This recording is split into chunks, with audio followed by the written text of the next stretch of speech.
撒贝宁被目击到广东探班章子怡，二人失身游玩，撒张恋浮出水面。到后来，章子怡又在撒贝宁的努力下登上央视晚会，这两人似乎在事业和生活上正相互扶持，亲密无间，可是却从未对恋情做出任何公开回应。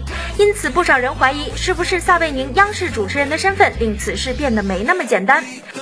作为央视名嘴的撒贝宁，谈恋爱找谁谈，怎么谈，似乎都要有央视的点头。